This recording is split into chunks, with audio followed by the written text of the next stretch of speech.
Hola jóvenes, muy buenas tardes. Bueno, vamos a comenzar una nueva semana. Ya esta es la penúltima semana antes de los exámenes, o los exámenes parciales. Entonces, nos queda por terminar este capítulo del proceso de admisión y también el capítulo correspondiente a combustibles y las propiedades de los combustibles que tienen mayor incidencia sobre los parámetros del motor. Eso lo vamos a hacer, bueno, posiblemente el día viernes y la próxima semana también. Pero adicionalmente voy a hacer seminarios, ¿no?, los días sábados. Un seminario con respecto a problemas del sistema de admisión, este sábado, y el próximo sábado otro seminario con respecto a combustibles, reacciones químicas y cómo influyen estas propiedades sobre los parámetros de funcionamiento del motor. Es decir, estas clases los sábados lo voy a hacer de 3 a 5. No es imprescindible que estén presentes si es que tienen algún cruce de horarios, ¿no? De todas maneras, estos seminarios los voy a colgar en el Google Drive y ustedes lo van a tener a disposición. Por supuesto, es mejor si es que ustedes están presentes para que puedan preguntar o hacer repreguntas, ¿no? De repente, si es que no entendieron alguna respuesta que yo doy. Entonces eso lo voy a nuevamente repetir unos minutos más tarde, cuando hayan mayor cantidad de alumnos que se hayan conectado al aula de Zoom. Bueno, eso es con respecto a las cuestiones previas, ¿no? Antes de la clase. Ahora, sin mayor preámbulo, salvo que ustedes tengan alguna pregunta, vamos a dar inicio ya a la continuación del proceso de admisión. Si tienen alguna pregunta, por favor, podrían hacerla.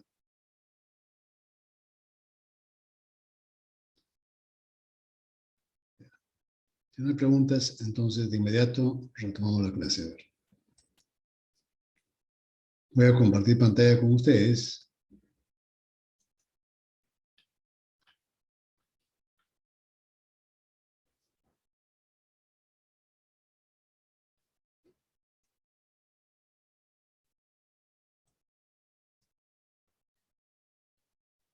Ya. Entonces, en la clase pasada, vimos al final de la clase un parámetro que permite evaluar con qué eficiencia se realiza el proceso de admisión, ¿no? Y este parámetro ya es un parámetro conocido por ustedes, ya lo han visto en cursos anteriores, por lo menos en termodinámica, que se llama eficiencia volumétrica. En la literatura rusa, ¿no?, la menciono porque el libro Hova es un texto principal del curso, y entonces ahí van a encontrar el término coeficiente de llenado. Estos dos términos son equivalentes, son sinónimos, exactamente iguales. Tienen el mismo significado. Eficiencia volumétrica o coeficiente de llenado es lo mismo, ¿no? La eficiencia volumétrica, como mencionábamos, era un cociente. Y en ese cociente permitía comparar cuánto era el flujo másico real que ingresaba a un motor con respecto a la cantidad teórica. Ese es por definición, ¿no? Flujo másico real, lo que está en el numerador del cociente, con respecto a la cantidad teórica, ¿no? Ahora, si el caudalímetro, que es un instrumento para medir caudales, como su nombre lo indica, se ubica cerca del motor, entonces esa relación másica se convierte en una relación de caudales, puesto que el ρ sub k, la densidad del aire, se va a simplificar. Eso ocurre si es que el caudalímetro se encuentra inmediatamente antes del motor. ¿Ya? Si es que se encuentra, como en este caso que vimos al final, aquí por ejemplo también tenemos un caudalímetro. Este es el caudalímetro.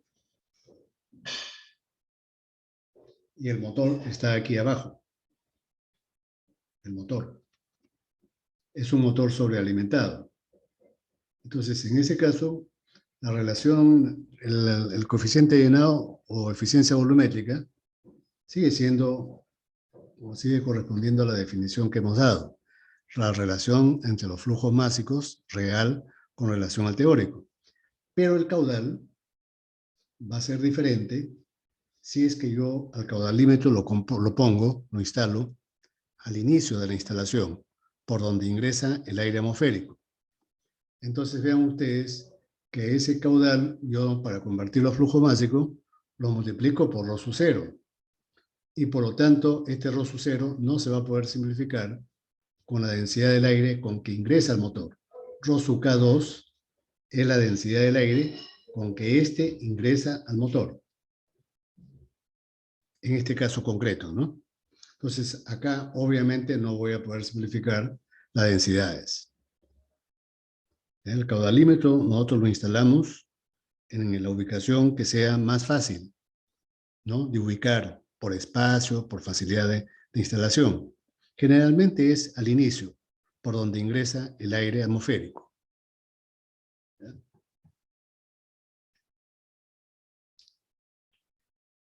Ahora, ¿qué caudalímetros se utilizan, no? Hay una variedad muy grande de caudalímetros. Los más sencillos, los más elementales, son los tres que están en la primera fila. Esos tres, ¿no? Que ustedes los han visto en el laboratorio de ingeniería mecánica. El primero es un medidor de placa orificio, un caudalímetro de placa orificio. En este caso, en la tubería nosotros intercolamos una placa que tiene un agujero que está maquinado de acuerdo a ciertos estándares. Estándares que son proporcionados por instituciones como ASME, por ejemplo, ¿no? ASME es una institución de medidas y estándares norteamericano. Entonces, eso se ha generalizado y las dimensiones de ese agujero están normalizadas o estandarizadas de acuerdo a ASME, ¿no? Lo que uno trata de medir acá es la diferencia de presiones que ocurre cuando el flujo pasa por el agujero. Acá en el medio hay un agujero por donde hacemos pasar el flujo que queremos medir. La presencia de ese agujero representa un obstáculo al flujo y eso va a provocar una caída de presiones antes y después de esa placa. Entonces, esa diferencia de presiones la medimos aquí, mediante un manómetro en U, ¿no? Mediante un manómetro en U. Esa diferencia de presiones, vean ustedes, la podemos calcular con esta fórmula de mecánica de fluidos, ¿no? Que es la aceleración de la gravedad por el delta de H, la diferencia de alturas acá en el manómetro, delta de H, por la densidad del fluido manométrico que estamos utilizando. ¿No? Generalmente es agua, puede ser también aceite, glicerina, podría ser alcohol, etc. Generalmente es glicerina o agua, ¿no? Antiguamente se utilizaba mercurio, pero ya como saben ustedes, el mercurio, por lo tóxico que es, está prohibido utilizarlo en termómetros o en manómetros. Ya no se utiliza. Ahora, otro medidor parecido es el medidor de Tobera, que también lo han visto ustedes en el laboratorio de mecánica de fluidos, en el laboratorio de ingeniería mecánica, ¿no? Aquí vean ustedes, es un agujero, pero la entrada de este agujero tiene forma aerodinámica para reducir las pérdidas en la admisión. Cuando sale del agujero, claro, se forman remolinos acá.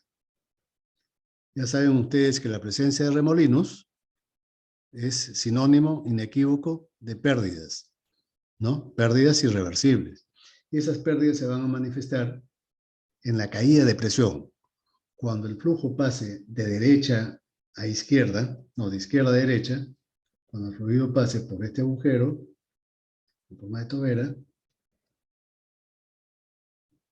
se van a producir pérdidas de presión, pérdidas de energía, ¿no? Entonces nosotros podemos medir la presión antes y después mediante un manómetro en U. Nosotros instalamos un manómetro en U, vamos a ver que se produce una caída de presiones, ¿no? Aquí la presión antes al ingreso es mayor, en el punto 1, la presión es mayor, y a la salida en 2 la presión se ha reducido. Entonces nosotros podemos medir cuánto es la diferencia de alturas. Delta de H. Este delta de H de aquí, ¿no? Y por último, también han visto ustedes un medidor Venturi, un tubo Venturi, ¿no? El tubo Venturi tiene forma más aerodinámica que los anteriores.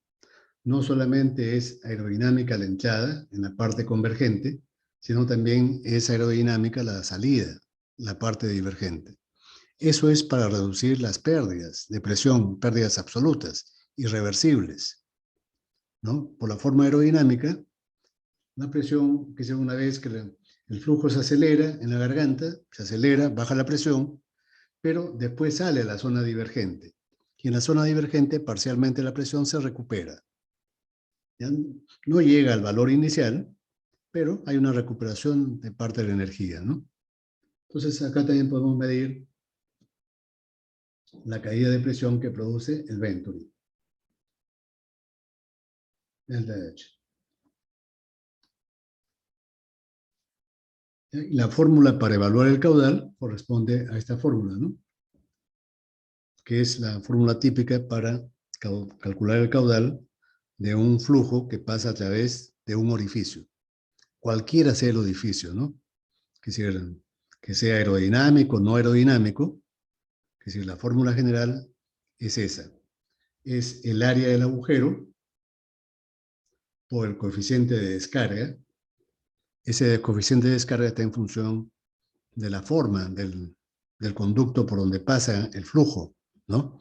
Si es aerodinámico, como es el caso del Venturi, este coeficiente de descarga se acerca a 1.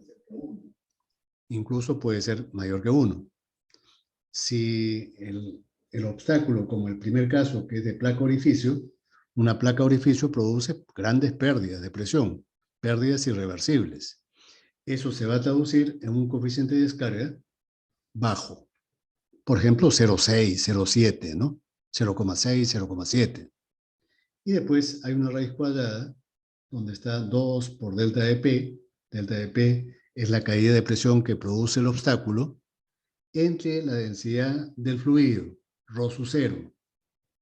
Rho sub 0 es la densidad del fluido, del flujo que está pasando acá en la entrada, Rho sub 0. O aquí, ¿no? Rho sub 0. Si es un líquido, bueno, consideramos que el líquido es incompresible y entonces podemos nosotros calcular Rho sub 0 midiéndolo directamente. Si es un gas, la densidad lo obtenemos a partir de la ecuación de estado de los gases ideales. ¿Está bien? Ahora, hay otros tipos de caudalímetros, ¿no? Por ejemplo, para medir caudales de líquidos, muchas veces en instalaciones industriales se utiliza este instrumento, el rotámetro, ¿no? Que utiliza un flotador. El fluido entra por la parte de abajo con cierta velocidad y eso produce un arrastre de este flotador. El flotador por el arrastre sube, dependiendo del caudal.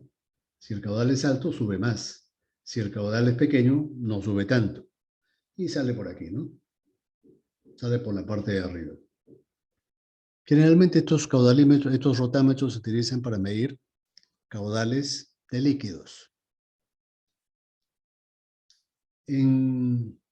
Para medir las condiciones meteorológicas, saben ustedes que hay que medir la velocidad del viento. Entonces, para eso se utiliza el anemómetro de turbina. Ese anemómetro de turbina, que es un instrumento que tiene una hélice. Esa hélice está unida a un pequeño dínamo, ¿no? Un dínamo eléctrico. Ese dínamo está conectado a un circuito electrónico para medir cuál es el voltaje que se genera en ese dínamo y convertirlo a una señal digital, ¿no? En el display se mide, se ve en forma digital cuando es la lectura de la velocidad. Este anemómetro de turbina sirve para medir velocidades. Pero también nosotros lo hemos utilizado eventualmente en algunos mediciones de caudal de un motor, hemos utilizado este anemómetro poniéndolo dentro de un tubo, ¿no? Esto lo ponemos dentro de un tubo, lo sellamos herméticamente con masilla o con algo que evite que haya entrada de aire por aquí, hay que hermetizarlo, y obligamos a todo el flujo de aire a pasar por las hélices, por las palas de esta hélice, ¿no? Entonces, al pasar ese fluido, va a hacer que la hélice gire. Entonces, también, ¿no?, en forma ingeniosa, se puede adaptar este anemómetro de turbina para la medición de caudales. Ahora, hay otro instrumento, también es un caudalímetro, que es muy interesante, ¿no?, que se llama anemómetro de hilo caliente. Este anemómetro de hilo caliente realmente es parte de un sistema de medición del flujo de aire en los motores con control electrónico. En los motores modernos con control electrónico, todos los parámetros hay que medirlos. Caudal de aire, caudal de combustible, en un automóvil, ¿no? Y esa información medida por estos sensores son enviados a la computadora. La computadora del automóvil los compara con los valores preestablecidos por el fabricante y entonces, en base a comparación, toma una decisión. La computadora toma una decisión digital, ¿no?, electrónica. Entonces, permitiendo, por ejemplo, un mayor o un menor ingreso de combustible. ¿Ya? Si ingresa mucho aire al motor, por ejemplo, entonces esa información le llega a la computadora. La computadora lo compara con el valor que el fabricante puso en su memoria y entonces a ese valor del caudal de aire le corresponde una cantidad de combustible determinado para que la mezcla permanezca más o menos cerca del valor estequiométrico. Y entonces la computadora lo que hace es permitir que se inyecte más combustible al motor. Ya los inyectores de combustible están más tiempo energizados para que se inyecten más cantidad de combustible y de tal forma que la relación aire-combustible no cambie. Bueno, pero lo que quiero explicarles es lo siguiente, ¿no? ¿Cómo funciona este anemómetro de hilo caliente? Vean ustedes, seguramente que ustedes ya se han dado cuenta que esta parte que está en la parte inferior, esto de acá, es un puente Weston, ¿no? Un puente Weston. El puente Weston, como saben ustedes, está compuesto por 4 resistencias, ¿no? 4 resistencias. Y dentro del puente, dentro de este circuito, de este pequeño circuito, se instala un voltímetro y se instala un amperímetro. Generalmente el puente Weston sirve para calcular, para evaluar cuánto es una resistencia óhmica desconocida, ¿no? Sirve para calcular, para evaluar cuánto vale la resistencia óhmica de una resistencia eléctrica cualquiera. Ya son conocidas 3 resistencias, por ejemplo, 1, 2, 3, y se desconoce la cuarta, que podría ser esta, ¿no? Rx. Entonces se instala un voltímetro y un amperímetro. Y entonces, ¿cuál es la condición para nosotros calcular el valor de Rx? Que el voltímetro marque 0, ¿no es cierto? Que si el puente Weston en condiciones de equilibrio, el valor del voltímetro, del voltaje que hay entre este punto A y el punto B debe ser 0. Entonces el voltímetro B debe marcar 0. Y lo que nosotros medimos en este caso es la corriente con este amperímetro. Y aquí hay un potenciómetro. ¿Qué cosa es un potenciómetro? Un potenciómetro es una resistencia variable, ¿no es cierto?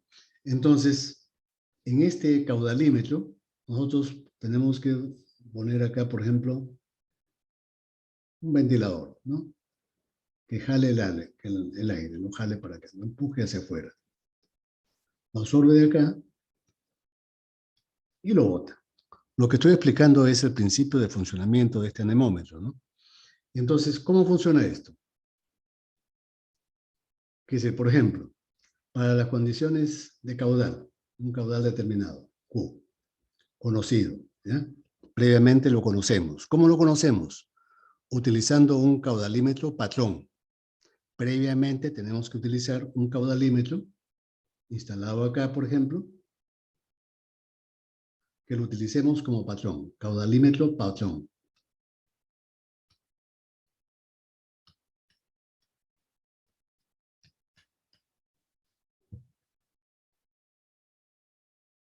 Ahora, esta resistencia que está acá dentro del ducto está compuesto de un pequeño hilo metálico, un hilo de nicrón. Nicrón. El nicrón es un, en base, es un material compuesto por níquel y cromo, que es resistente a las temperaturas. Y a un hilo delgadito por donde pasa la corriente eléctrica. ¿Está bien? Estas resistencias que están en el puente Weston son conocidas. Estas tres son conocidas y son iguales. Las tres resistencias, R1, R2 y R3, son conocidas y son iguales. Entonces, para que este puente Weston esté equilibrado, esta resistencia R también tendría que ser igual a las otras resistencias, a R1, la cual es igual a R2, igual a R3. ¿Está bien? Pero para que sea igual, ¿qué cosa tiene que pasar? Nosotros tenemos que ajustar la corriente, ¿no? Ajustar la corriente para que este hilo se caliente. Ustedes saben que esta resistencia X es función de la temperatura. Y la temperatura a su vez va a depender de la corriente en amperios que pase por ese hilito. ¿No es cierto? Si pasa más corriente, la resistencia va a aumentar. Si pasa menos corriente, la resistencia va a bajar. Esa corriente la regulamos con el potenciómetro. El potenciómetro es un dispositivo eléctrico que nos permite variar la resistencia eléctrica. ¿Ya? Que está acá abajo. Este es el potenciómetro. ¿Ya? Entonces nosotros vamos moviendo el potenciómetro hasta que el voltímetro me marque 0. Cuando el voltímetro me marca 0, entonces eso es indicativo de que Rx se ha igualado a las resistencias R1 o R2 o R3. ¿Está bien? Pero eso corresponde a un determinado caudal. ¿Qué pasa si el caudal aumenta? Si el caudal aumenta, ¿qué le va a pasar a la temperatura de este hilo que está acá, que es dentro del tubo, atravesado por el aire? Si el caudal de aire es mayor, ¿qué le va a pasar a la temperatura de ese hilo de nicrón? Aumentar. Va a bajar, ¿no es cierto? Se va a enfriar. Se va a enfriar. Y al enfriarse, ¿qué le va a pasar a la resistencia eléctrica? A la resistencia óhmica, Rx. ¿Qué le va a pasar? Si la temperatura baja, porque el caudal ha aumentado, Rx también va a bajar. Y entonces el voltímetro me va a comenzar a marcar. Ya no va a ser 0. Pero yo quiero que vuelva a marcar 0. ¿No es cierto? El puente Weston funciona si es que el voltímetro marca 0. Eso me indica que el puente está en equilibrio eléctrico. Entonces, ¿qué cosa tengo que hacer? Nuevamente variar el potenciómetro, variar la resistencia eléctrica. ¿Qué tengo que hacer? ¿Aumentar la resistencia o disminuirla? Como yo he observado que el hilo de nicrón se ha enfriado, entonces yo tengo que disminuir la resistencia eléctrica. Bajo la resistencia y el amperaje crece. Va a pasar más corriente por este hilo de nicrón y se va a volver a calentar a la misma temperatura que tenía inicialmente. Y en ese momento la resistencia va a recuperar su valor inicial, R1 o R2 o R3. Porque son iguales, ¿no? R1, R2 y R3 son iguales. Entonces, después yo hago una tabla ¿no? Para cada caudal, para caudal 1, existe una corriente a 1. Para el caudal 2, la corriente eléctrica que me marca el amperímetro va a ser A2. Y para el caudal 3, la corriente es A3. Entonces yo puedo hacer una tabla de correlación entre caudales y amperajes. ¿Ya? Entonces, así voy a poder medir, en función de lo que me marque el amperímetro, cuánto es el caudal de un determinado caudal, de un determinado flujo, mejor dicho, ¿no? Eso, por ejemplo, lo podríamos hacer nosotros en los bancos de pruebas que tenemos en el Instituto de Motores. Esta tecnología que les estoy indicando no es nueva. Sin embargo, no hemos podido modernizar, ¿no?, la instrumentación que hay en los bancos de pruebas. Pudiéndolo hacer, es totalmente elemental. Entonces, yo los invito para, por ejemplo, formar grupos, ¿no?, para estos concursos de ABET, concursos de proyectos de alumnos. Por ejemplo, un medidor de flujo de aire de anemómetro de hilo caliente, para el banco Peter, por ejemplo. Entonces, eso inicialmente nos hará rudimentario el instrumento, ¿no? Pero poco a poco lo podemos mejorar y después lo podemos generalizar para todos los bancos de pruebas. Y de repente, si la suerte nos acompaña, la universidad después podría vender eso a otras universidades. ¿Se entendió? Entonces, busquen esta información del anemómetro de hilo caliente, cuya explicación más o menos sucinta es la que he dado, ¿no? Por supuesto, ustedes pueden investigar más, ¿no?, informarse más sobre este anemómetro, y si les interesa, pueden formar un grupo, por ejemplo, para diseñar, ¿no?, y fabricar un medidor de este tipo, tanto para nuestros bancos y después, en el futuro, de repente, para otras universidades u otras dependencias, otras instituciones que lo requieran. ¿Se ha entendido, jóvenes?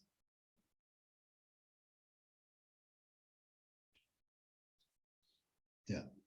Ahora, no solamente nosotros podemos medir experimentalmente la eficiencia volumétrica. Eso es lo que generalmente se hace. En el campo, en la práctica, en ingeniería, lo que se hace es instalar un caudalímetro y medir el flujo másico real que ingresa por un motor. ¿Está bien? Pero nosotros necesitamos también una fórmula analítica. ¿Y esa fórmula analítica para qué la necesitamos? Para analizar de qué parámetros depende esta eficiencia volumétrica. ¿De qué parámetros depende la eficiencia con que el aire o la mezcla ingresa al motor? ¿Cómo podemos lograr que al motor ingrese más aire o más mezcla, con la finalidad de que se pueda desarrollar más potencia? Eso nosotros lo podemos, digamos, prever a partir de estas ecuaciones teóricas, analíticas. Y eso es lo que voy a pretender en este momento, calcular la eficiencia volumétrica analíticamente. Ya el objetivo va a ser después saber de qué parámetros exactamente depende el flujo de aire o el flujo de mezcla que ingresa al motor. ¿Cómo podemos calcular? A ver, lo que está dibujado acá a la derecha es un diagrama presión-volumen del proceso de intercambio de gases. Ya saben ustedes que el nombre intercambio de gases contempla tanto al proceso de escape como al proceso de admisión. Esos dos procesos en forma conjunta reciben el nombre de proceso de intercambio de gases. Este diagrama es de un motor de aspiración natural, de 4 tiempos. ¿Ya? Entonces, nosotros, por ejemplo, podemos evaluar en este diagrama cuánto sería, por ejemplo, la ecuación de estado para el punto A. La ecuación de estado es la ecuación de los gases ideales, ¿no es cierto? Entonces yo puedo aplicar, por ejemplo, la ecuación de estado para este punto A. El punto A es cuando el pistón, al final de la carrera de admisión, llega al punto muerto inferior. Ya sabemos que en ese punto A todavía no ha concluido el proceso de admisión. El proceso de admisión concluye cuando se cierra la válvula de admisión. Y eso ocurre en el punto 4, ¿no? Aquí ocurre el cierre de la válvula de admisión y finaliza el proceso ese, ¿no? Pero para fines teóricos vamos a considerar convenientemente el punto A. Entonces la ecuación de estado para el punto A sería P sub A por B sub A. Voy a utilizar las kilomoles que hay en A.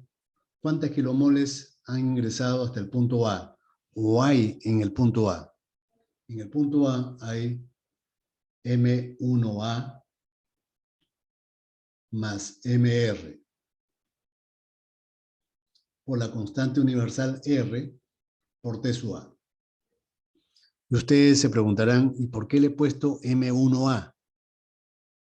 M1A son las kilomoles de aire fresco que ingresa al motor, o de mezcla también podría ser, ¿no? Aire con gasolina, que ingresan al motor, pero hasta el punto A. En el punto A sabemos que todavía no ha concluido el proceso de admisión. Por eso lo pongo M1A. ¿Está bien? Ahora, pongo una ecuación de estado para el aire que está ingresando a ese cilindro, pero medido a las condiciones de ingreso antes que ingrese al motor, ¿ya? A un solo cilindro. Entonces, la ecuación de estado correspondiente sería igual a P sub K, en el caso genérico, P sub K, por el volumen que ingresa a ese cilindro, a las condiciones de ingreso, B sub K. B sub K, por si acaso, es este volumen, ¿no? El aire que ingresa en un ciclo, en una admisión, a un cilindro. Es el aire que ingresa durante la admisión a un cilindro, en las condiciones de ingreso del motor. No de la instalación, no aquí, no, acá no, sino condiciones de ingreso del motor, cerca del motor.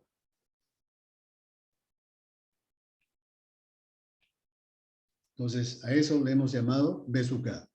Y esto es igual a ¿cuánto? ¿Cuánto de aire fresco o de mezcla fresca ingresa al motor? Al motor ingresa M1. M1, la cantidad de mezcla aire-combustible, si es que el motor es de gasolina, por ejemplo, ¿no? Por la constante R por T sub K. Pero nosotros vamos a hacer algunos reemplazos previos. Por ejemplo, nosotros habíamos llegado en la clase final, en la clase anterior, perdón, en la parte final, que la eficiencia volumétrica la podíamos también calcular como el cociente entre B sub K y B sub H. B sub K es la cantidad de aire que ingresa a ese cilindro durante la admisión, durante una admisión, en relación a la cilindrada unitaria B sub H minúscula. Entonces yo puedo poner B sub K en función de B sub H. ¿Ya? Y eso es lo que voy a hacer. B sub K es igual a la eficiencia volumétrica por B sub H. ¿Está bien? Y voy a obtener entonces, voy a despejar la eficiencia volumétrica. La eficiencia volumétrica sería igual, si yo divido miembro a miembro, la ecuación 1, la fórmula 1 con respecto a la fórmula 2, o al revés, entonces voy a obtener lo siguiente. M1 sobre M1A más MR por P sub A sobre P sub K por T sub K sobre T sub A. Y después me va a quedar B sub A sobre B sub H. Ahora, B sub A sobre B sub H. B sub A sobre B sub H, ya saben ustedes, utilizando el método mnemotécnico, esto de acá es igual a ¿cuánto? A épsilon sobre épsilon menos 1. ¿De dónde sale esta relación, este cociente? Si ustedes recuerdan, la regla mnemotécnica es considerar un cilindro o un pistón en el punto muerto superior, ¿no? Dibujar el punto muerto inferior y entonces establecer las siguientes dimensiones. Para el volumen muerto decimos que es proporcional a 1. El volumen de desplazamiento es proporcional a épsilon menos 1. Y el volumen total es la suma, es épsilon. Entonces de ahí sale que B sub A sobre B sub H es proporcional a épsilon sobre épsilon menos 1. Es igual. ¿Ya? Entonces podemos reemplazarlo acá. ¿Qué más podemos reemplazar? Vamos a utilizar un coeficiente empírico, que lo vamos a definir en este momento. Ese coeficiente empírico es el coeficiente de recarga. Le vamos a llamar phi sub 1. ¿Cuál es el proceso de recarga? El proceso de recarga es el proceso de A hasta el punto 4. Desde el punto A, al final de la carrera de admisión, hasta el punto 4, que es donde se cierra la válvula de admisión. A eso se le llama recarga. En esa recarga sigue ingresando aire porque todavía hay vacío. En este proceso de A a 4 todavía hay vacío. Entonces va a seguir ingresando aire, ¿no es cierto? Entonces, phi sub 1 lo vamos a definir así. M1 más MR sobre M1A más MR. Como M1 es mayor que M1A, ¿no es cierto? Las kilomoles de aire que entran hasta el punto 4 siempre van a ser un poquito mayores que la cantidad de aire que ha ingresado hasta el punto A, porque en la recarga siempre entra una cantidad adicional de aire. En la recarga siempre entra una cantidad adicional. Por eso que M1 siempre va a ser mayor que M1A. Y por lo tanto, este coeficiente de recarga siempre es mayor o igual a 1. En la práctica, phi sub 1 está en el rango de 1,03 hasta 1,10. Es decir, gracias a la recarga, puede ingresar hasta 10% más de aire, manteniendo la válvula abierta. ¿Ya? Entonces, si nosotros hacemos todos los reemplazos que hemos indicado, vamos a obtener esta fórmula de acá. La primera fórmula. ¿Ya? La primera fórmula. Y ustedes quiero que lo comprueben, ¿no? Que finalmente la fórmula, haciendo las simplificaciones algebraicas respectivas, la fórmula que vamos a deducir es esta. Ahora, podemos incluso nosotros hacer algunas simplificaciones adicionales. ¿Cuáles, por ejemplo?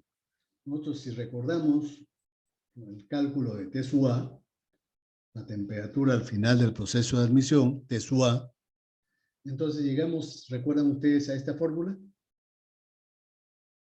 Y vean ustedes, aquí aparece el producto de T sub A, acá arriba, T sub A por 1 más gamma R. Y nosotros observamos que el producto de T sub A por 1 más gamma R precisamente es este término. Entonces nosotros podríamos reemplazar este denominador por esta fórmula. ¿Está claro? ¿Y a qué conclusiones generales podríamos llegar en cuanto a la eficiencia volumétrica? ¿cuáles serían los factores que influyen, de acuerdo a esta fórmula, en la eficiencia volumétrica? En la eficiencia volumétrica, ¿cuáles serían las conclusiones? Las conclusiones podrían ser, por ejemplo, que cuando aumenta, por ejemplo, el valor de P sub A sobre P sub K,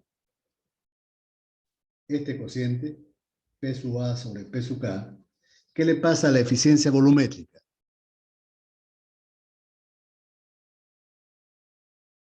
Aumenta. Aumenta. Pero este cociente, P sub A sobre P sub K, a la vez lo podemos poner así. P sub A sería igual a P sub K menos las pérdidas de presión en la admisión. ¿No es cierto? Y si yo lo divido entre P sub K, miembro a miembro,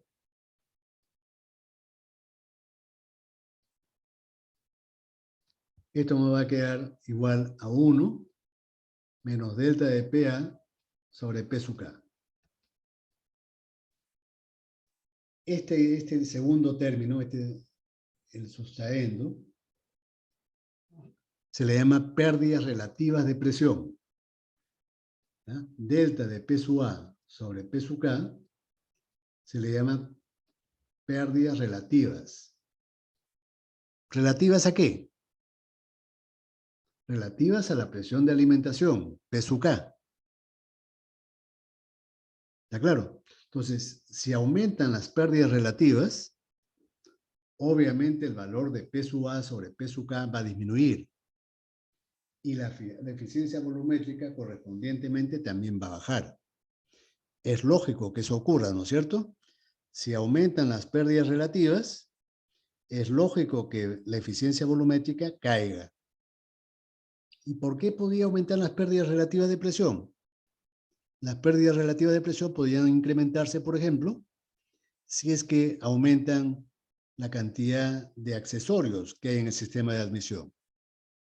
O si, por ejemplo, el filtro de aire se va ensuciando. O si yo modifico el sistema de admisión y le pongo más codos a la tubería por donde ingresa el aire. ¿Está claro? Ahora, no solamente este factor, claro, es el más importante. Las pérdidas relativas de presión es el factor más importante sobre la eficiencia volumétrica, pero no es el único factor. Podemos observar que si, por ejemplo, aumenta delta de T, es decir, el calentamiento que sufre el aire cuando pasa por el sistema de admisión, cuando ingresa por la válvula caliente de admisión, ¿qué le va a pasar a la eficiencia volumétrica? Si es que delta de T aumenta.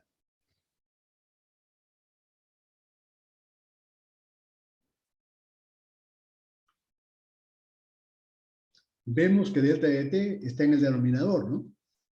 Voy a poner una tabla, que es una pizarra para que ustedes lo vean. ¿Ya? A ver. La eficiencia volumétrica sería igual a phi sub 1 por epsilon sobre epsilon menos 1 por P sub A sobre P sub K por T sub K sobre T sub A más 1 más gamma R.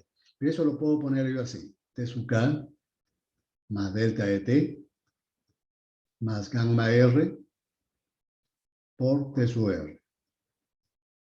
¿Ya? Acá por un phi sub R. Ya hemos analizado la influencia de P sub A sobre P sub K.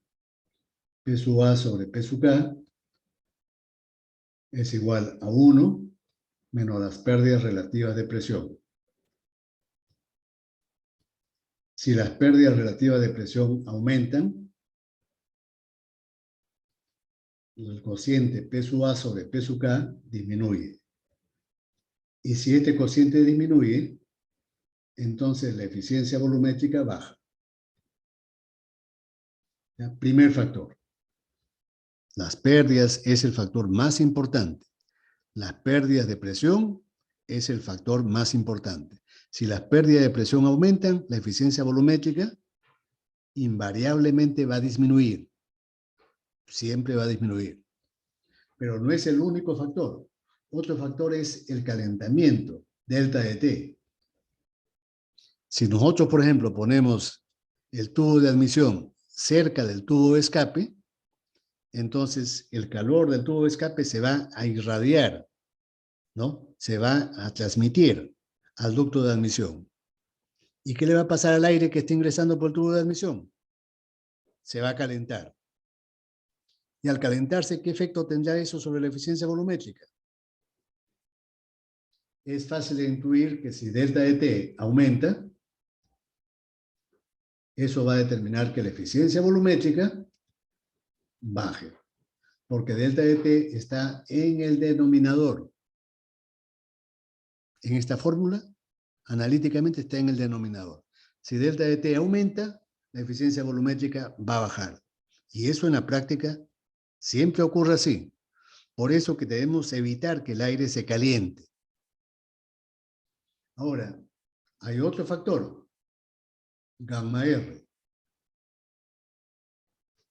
Gamma R también es sinónimo de presencia de gases residuales, ¿no es cierto? Nosotros por definición sabemos que gamma R es igual a MR sobre M1.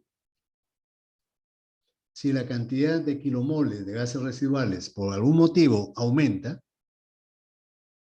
eso va a provocar que la eficiencia volumétrica baje. Y es razonable que así ocurra, ¿no es cierto? Porque el aumento de MR solamente podía producirse por haber obstruido la salida de los gases quemados durante el escape. Si nosotros, por ejemplo, le ponemos un silenciador pequeño e inadecuado, eso va a obstruir la evacuación de gases durante el escape. Y si los gases de escape no pueden salir, eso va a redundar, ¿no? Va a influir en la cantidad de aire que ingresa al motor. La cantidad de aire va a disminuir. Y eso va a provocar que la eficiencia volumétrica baje. ¿Está claro? Regresamos a nuestra fórmula. A ver. Pero voy a borrar las anotaciones. Ahora, ustedes habrán visto, es decir, que hay otras fórmulas, hay dos fórmulas adicionales. Esta tercera fórmula, ¿qué cosa es? Es una fórmula analítica para el cálculo de gamma R. ¿Y qué cosa es gamma R?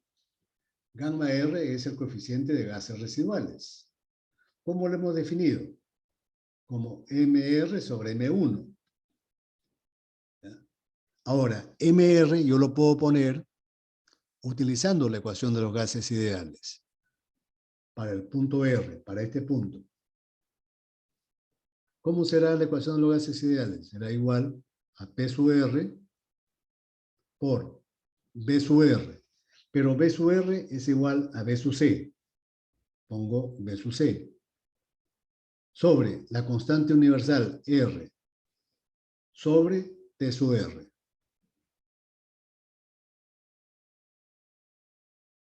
Ese es MR, según la ecuación de los gases ideales. ¿Cuánto vale M1? M1 valía P sub K por B sub K. Ya saben ustedes qué cosa es B sub K. Sobre la constante R sobre T sub K. Yo B sub K lo puedo reemplazar por la eficiencia volumétrica por B sub H minúscula. Este B sub H. ¿Está bien? Y entonces también sé que va a aparecer el cociente B sub C sobre B sub H, ¿no? Cuando yo reemplace B sub K en función de B sub H, automáticamente va a aparecer el cociente B sub C sobre B sub H. Pero B sub C sobre B sub H es igual a 1 sobre epsilon menos 1. ¿Está bien? Entonces, me va a quedar, si yo simplifico, me va a quedar esto. Cuando yo haga todos estos reemplazos aquí arriba, va a quedar esta ecuación. lo que he encerrado dentro de ese lazo. Pero vean ustedes, apareció un nuevo coeficiente. Phi sub S. Phi sub S le vamos a llamar coeficiente de barrido. De barrido. O soplado. ¿Qué toma en cuenta ese barrido? En la fase de traslapo, si es que el aire entra a presión, ¿qué cosa le ocurre a los gases residuales? ¿No es cierto que ese aire fresco a presión ayuda a desalojar a los gases quemados? Y eso se ve claramente en los motores sobrealimentados. Durante el traslapo, durante la fase durante la cual las dos válvulas están abiertas a admisión y escape, el aire a presión que entra del compresor ayuda a desalojar, a barrer a los gases quemados. Y entonces, ¿qué cosa le va a pasar a gamma R por efecto del barrido o soplado? ¿Va a disminuir o va a aumentar?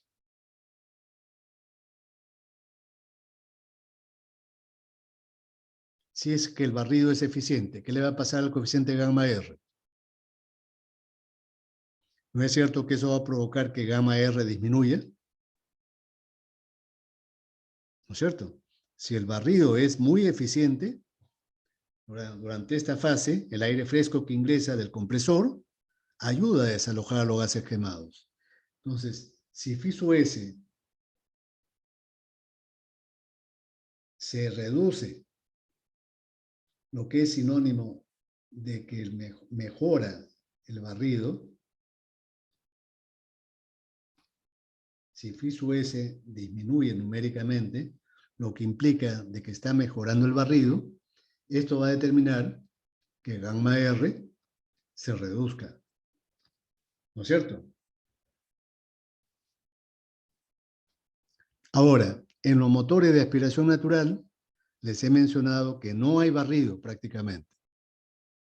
Lo que hay es el proceso, el efecto sifón, pero eso no es barrido. A eso se le llama efecto sifón. Entonces, en los motores de aspiración natural, ¿cuánto vale Phi sub S? En los motores de aspiración natural,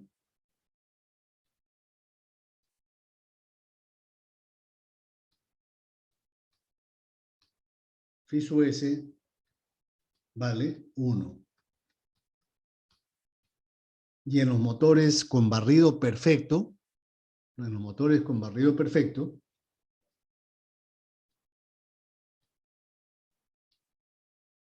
Phi sub S vale 0.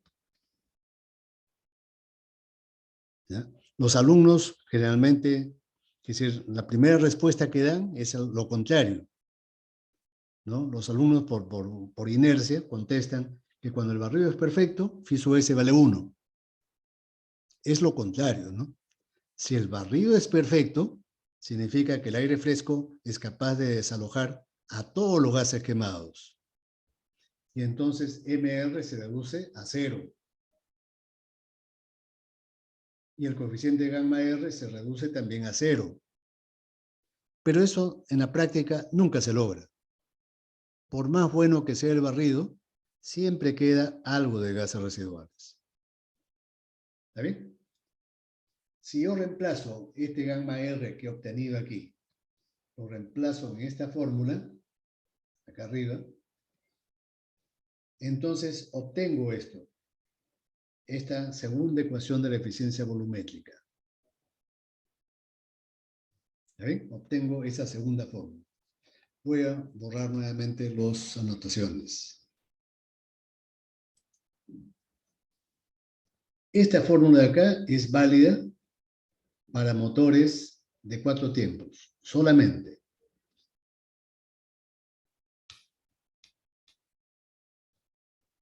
¿Por qué? Porque yo he considerado esa fórmula de gamma R, ¿no? Es decir, la fórmula de los gases ideales. Esta fórmula de acá, este es solamente para los gases ideales. no la puedo utilizar en los motores de 2 tiempos. En cambio, la fórmula de arriba es válida para cualquier motor. Cualquier motor.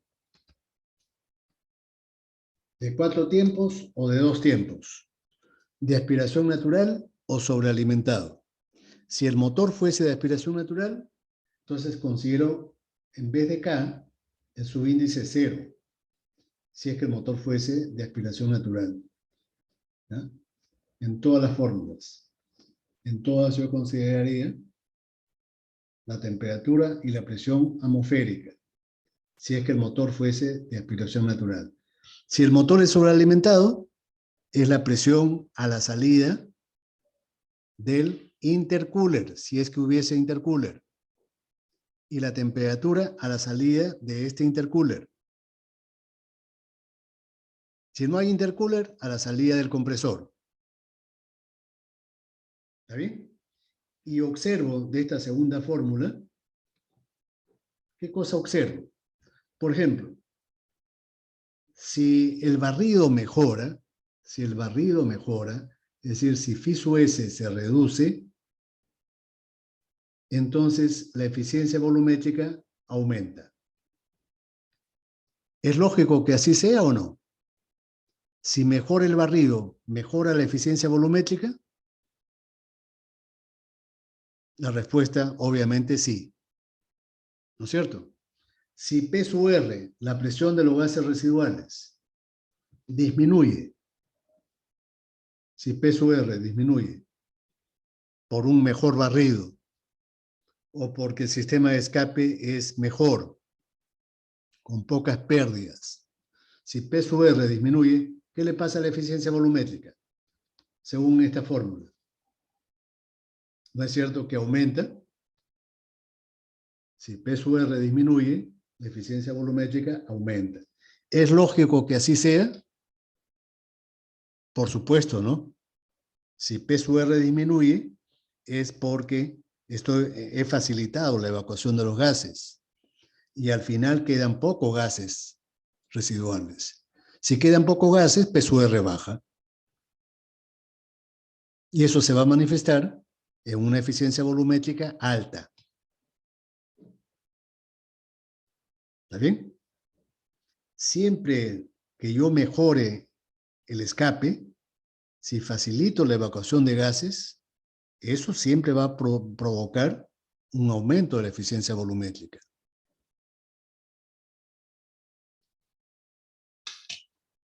¿Está bien? Bueno, aquí hay una tabla que quiero que ustedes la analicen, ¿no?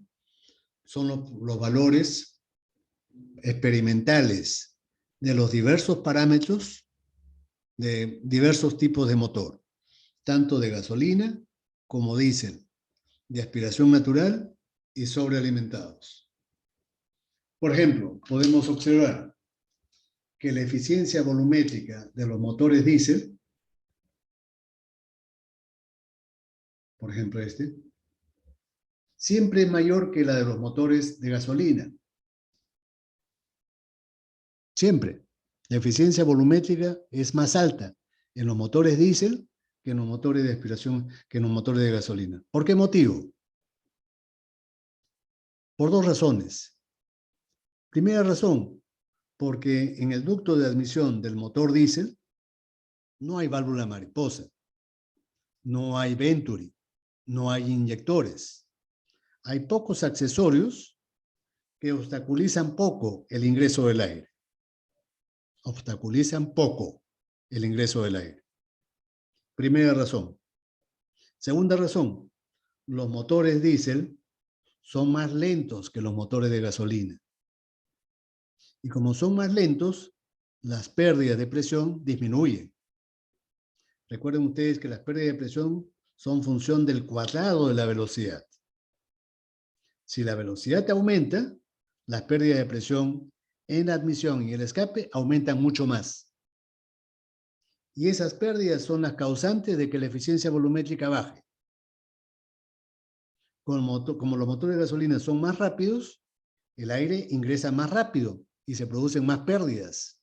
de presión, tanto en admisión como en el escape.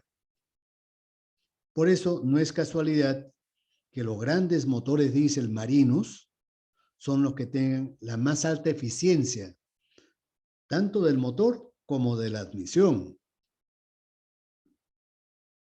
No se producen muchas pérdidas en la admisión, ni en el escape. Y esa es una de las causas por la cual estos motores son muy eficientes.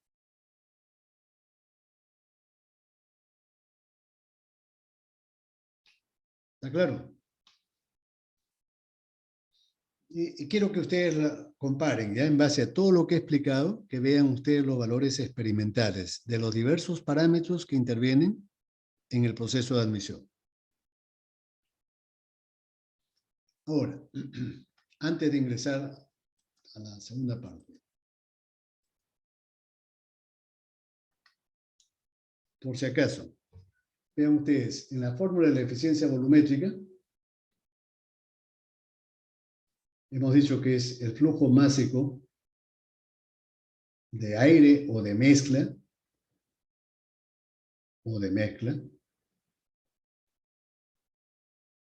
con respecto a la cantidad teórica. ¿Y la cantidad teórica cuánto era?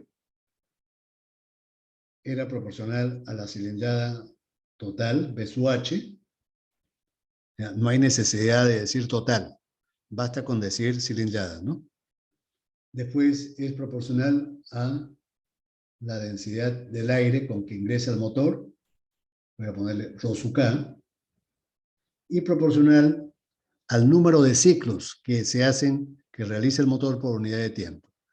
Si yo evalúo el flujo másico en kilogramos por segundo, entonces el número de ciclos será N sobre 120, si el motor es de 4 tiempos. Si el motor fuese de 2 tiempos, sería N sobre 60, si fuera de 2 tiempos. ¿Está bien? Ahora, si el flujo másico yo lo expreso en kilogramos por hora, entonces aquí yo tendría que poner G sub A o G sub M sobre B sub H por Rho sub K por 30N. Si es que G sub A o G sub M estuviesen en kilogramos por hora. El anterior es en kilogramos por segundo.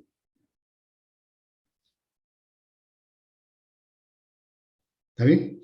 Y entonces yo podría calcular cuánto vale G sub A.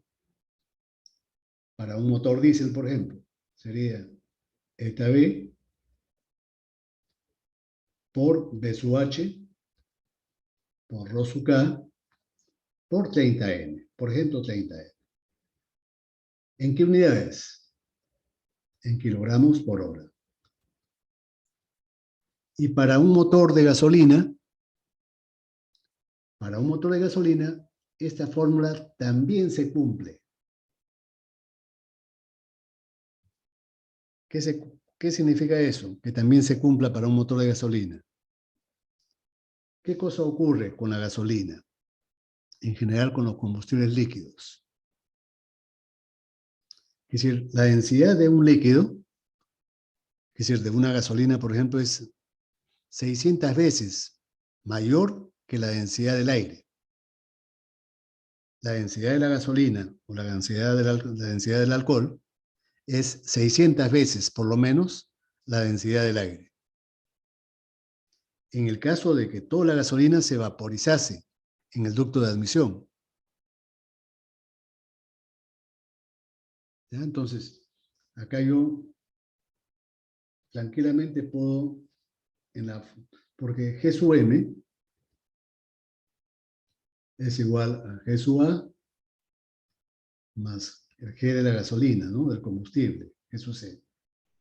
Y aquí lo que estoy haciendo es despreciar el volumen que ocupa el combustible. Estaría despreciando el volumen que ocupa el combustible, si es que yo utilizo gasolinas o alcoholes. Entonces, para gasolina o alcohol, esta fórmula es válida para motores diésel o para motores a gasolina.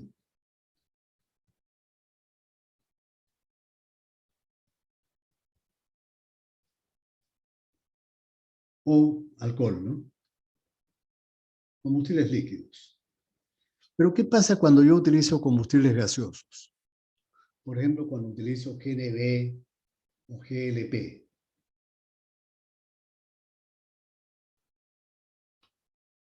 ¿Qué cosa ocurre ahí cuando utilizo GNV o GLP? Es decir, yo tengo que poner que la eficiencia volumétrica sería el caudal de aire más el caudal de combustible sobre el caudal teórico. ¿Cuánto es el caudal teórico? B sub H por 30N.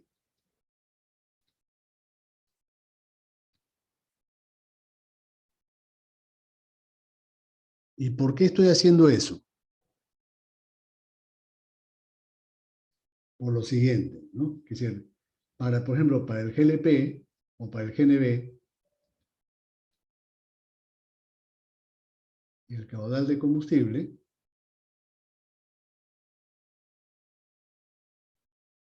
con respecto al caudal de aire, más o menos es 1/10.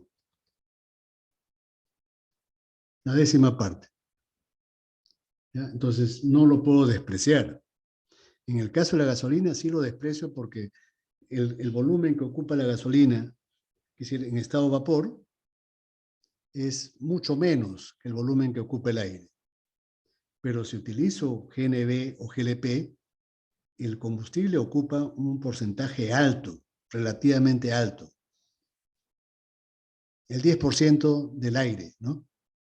En cambio, cuando yo comparo la gasolina, es diferente. La gasolina, cuando se convierte en estado vapor, su volumen se reduce completamente con respecto al aire, ¿no?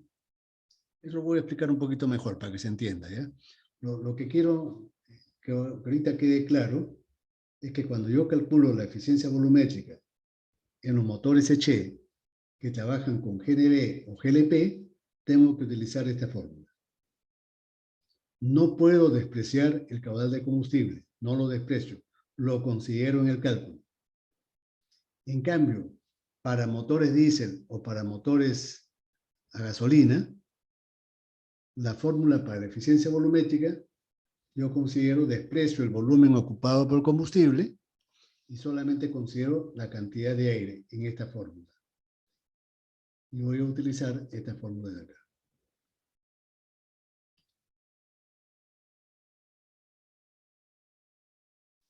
En los ejemplos numéricos que pongamos, lo voy a resaltar en su momento, ¿ya? Solamente ahora quiero que ustedes se fijen que estoy haciendo la diferenciación, ¿no? Para motores para que utilicen combustibles gaseosos, encendido por chispa, por ejemplo, cuando utilizan GNV o GLP, en la fórmula no desprecio el volumen ocupado por el combustible. En cambio, cuando yo utilizo el motor diésel, ya saben ustedes que en un motor diésel en la admisión solamente ingresa aire. Y en los motores de gasolina o de alcohol, el volumen ocupado por el combustible, comparativamente con respecto al aire, es muy pequeño. Y entonces lo considero cero. Lo considero cero en el caso de los motores de gasolina o alcohol. Si el motor trabaja con combustibles gaseosos, ahí no lo desprecio.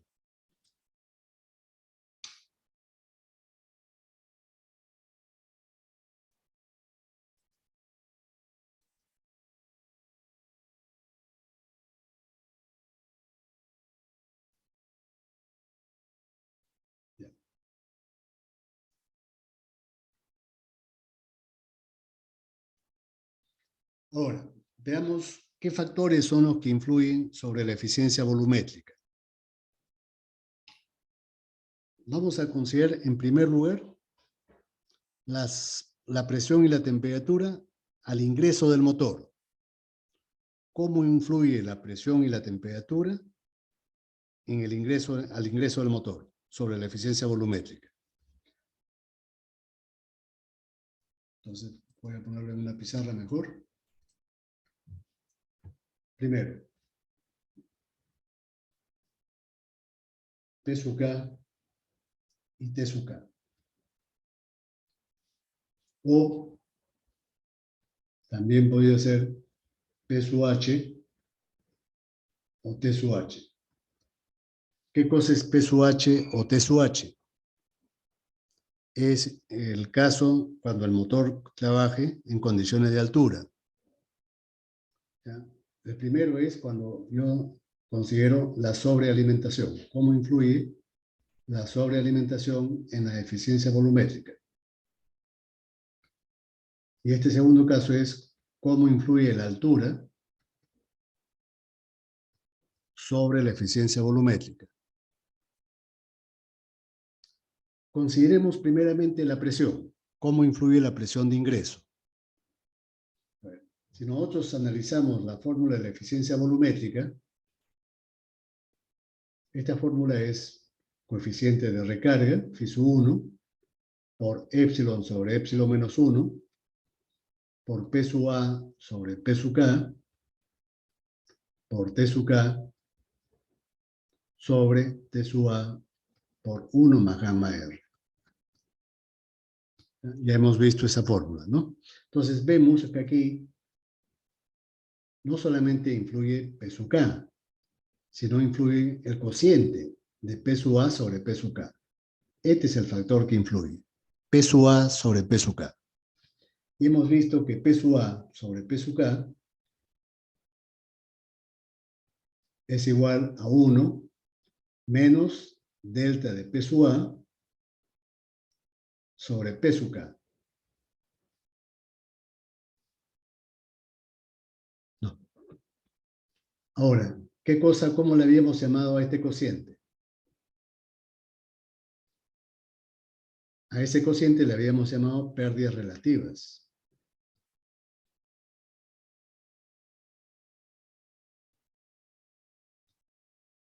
¿Qué pasa cuando la presión de alimentación del compresor aumenta?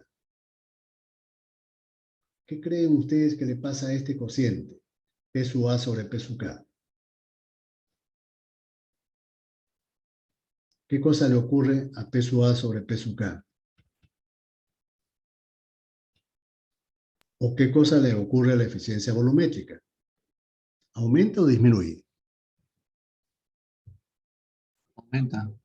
Sí, esa es la respuesta, que es decir, que muchos alumnos de inmediato la van a dar. Y muchos piensan que la eficiencia volumétrica crece notablemente con la presión de alimentación.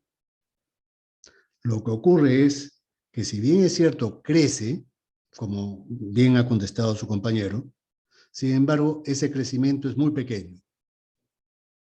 ¿Y por qué es pequeño? Porque cuando al motor lo sobrealimentamos, es cierto, la eficiencia volumétrica crece, pero no crece mucho. Si no, veamos la tabla que acabamos de indicar. Esta tabla. Vean ustedes, la eficiencia volumétrica para un motor de aspiración natural de 80 a 90%. Y para un motor sobrealimentado ha crecido, es cierto. Este es el motor sobrealimentado, ¿no? De 80 a 95%. Ha crecido poco. En la práctica, 2% máximo. 2-3%, no crece más. ¿Y por qué crece tan poco? Si es que la presión de alimentación ha podido duplicarse, ¿no? El motor de aspiración natural, el aire ingresa a 1 atmósfera. Cuando yo utilizo un turbocompresor, la presión de ingreso puede aumentar a 2 atmósferas. ¿Y por qué la eficiencia volumétrica crece tan poco si es que la presión de alimentación se ha duplicado?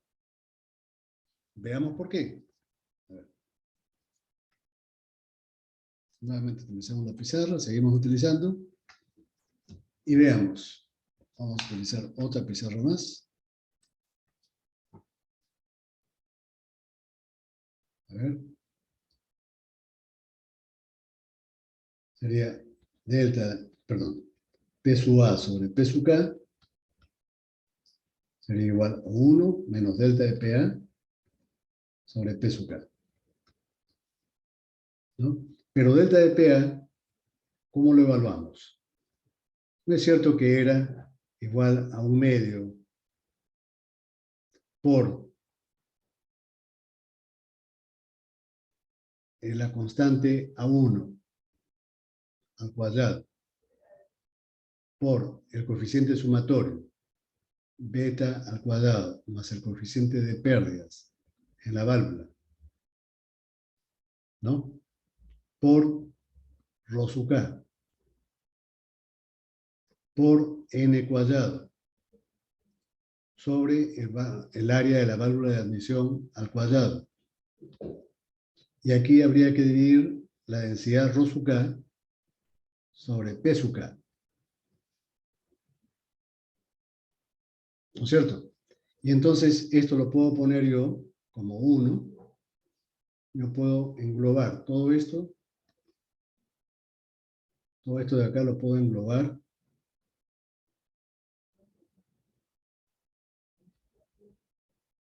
para un motor determinado como constante.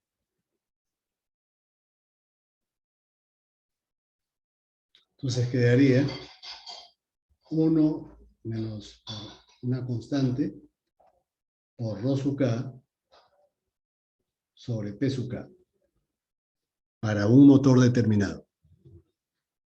Pero, ¿cuánto vale el cociente rho sub K entre P sub K? ¿Cuánto vale este cociente? Por la ecuación de los gases ideales sería igual a P sub K sobre R sobre T sub K sobre P sub K. Aquí podemos simplificar y nos va a quedar 1 menos la constante prima sobre T sub K.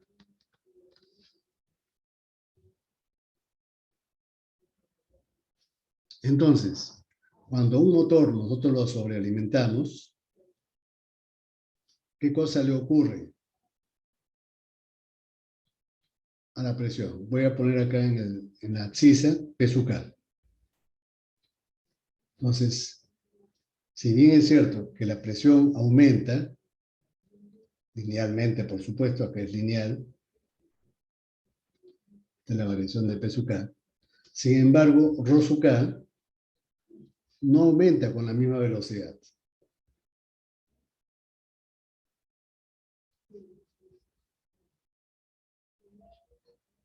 ¿No es cierto?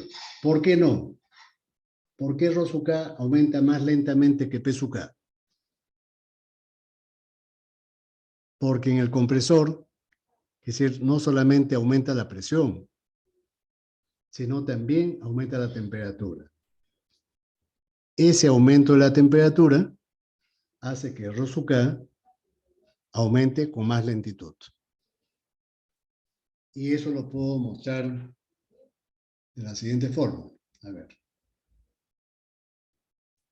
Aquí yo he hecho una tabla. Un ratito, por favor. A ver.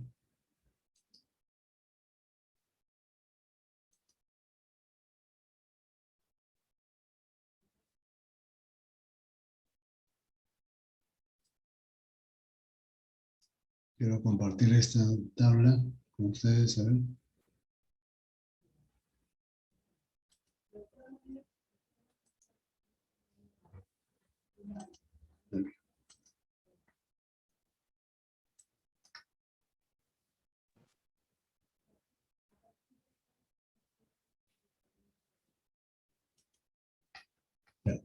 Acá, por ejemplo, he hecho una tabla en Excel donde he puesto acá valores diferentes de pi sub K. Desde 1 hasta 2. ¿Ya? Desde el aire atmosférico, cuando pi sub K vale 1, hasta 2. Y vean ustedes cómo varía la temperatura a la salida del compresor. Cómo varía la densidad del aire a la salida del compresor. Cuando no hay sobrealimentador, la densidad del aire es 1,169. Y cuando le pongo el turbocompresor, la densidad aumenta, pero no aumenta a la misma velocidad que la presión. La densidad aumenta en menor grado. Y entonces, ¿en qué va a influir eso? Va a influir en las pérdidas relativas. Las pérdidas relativas crecen, disminuyen. Aquí estas son las pérdidas relativas.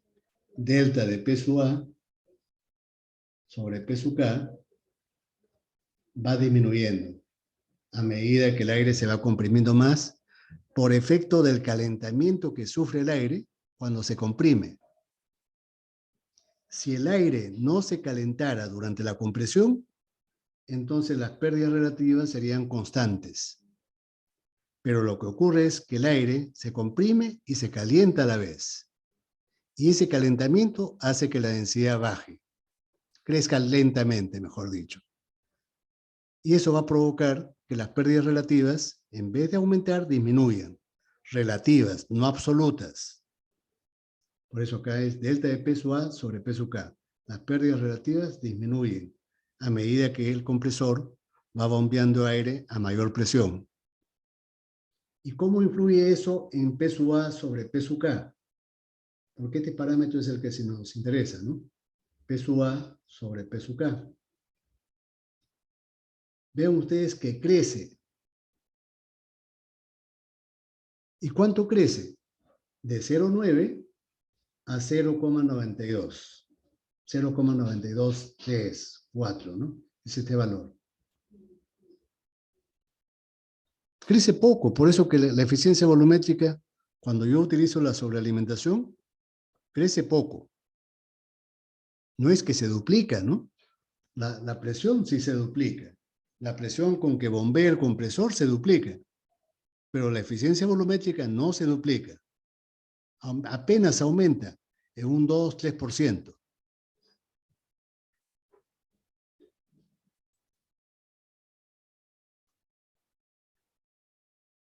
¿Está bien? Entonces la presión no es un factor que influya mucho sobre la eficiencia volumétrica. Ahora, la temperatura. ¿Cómo influye la temperatura del medio ambiente? Para analizar la influencia de la temperatura, voy a compartir con ustedes esto, a ver.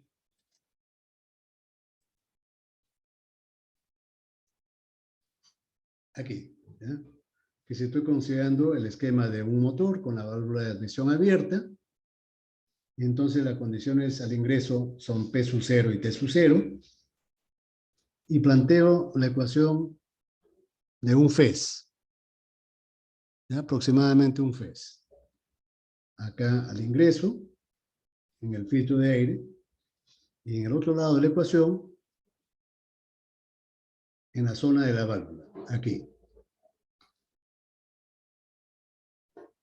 Y entonces, de aquí yo puedo, si considero que la velocidad del aire acá al ingreso es muy pequeña, o desprecio, entonces puedo calcular la velocidad con que ingresa el aire a través de la válvula.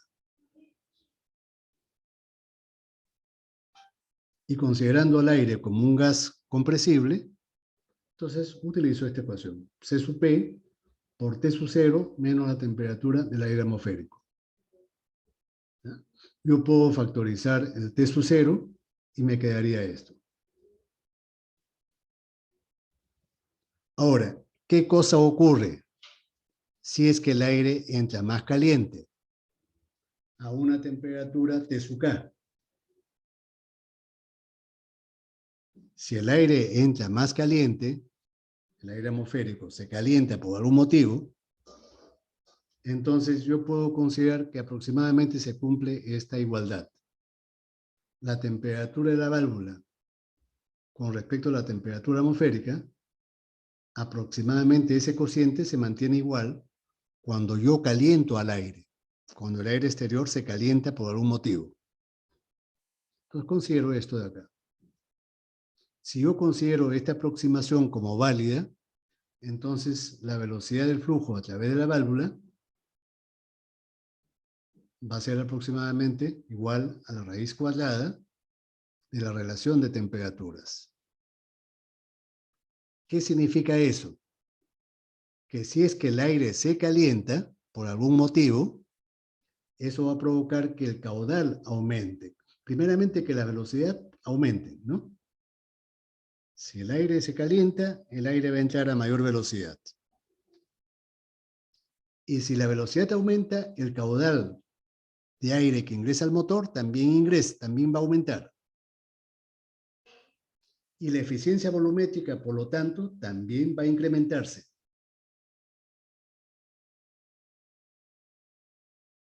La pregunta es, ¿eso significa que el flujo másico también se va a incrementar si es que el aire lo caliento? ¿O va a ocurrir todo lo contrario? Recuerden ustedes que cuando yo evalúo el flujo másico de aire, el flujo másico de aire es la eficiencia volumétrica por el caudal, ¿no? Perdón, caudal por la densidad del aire.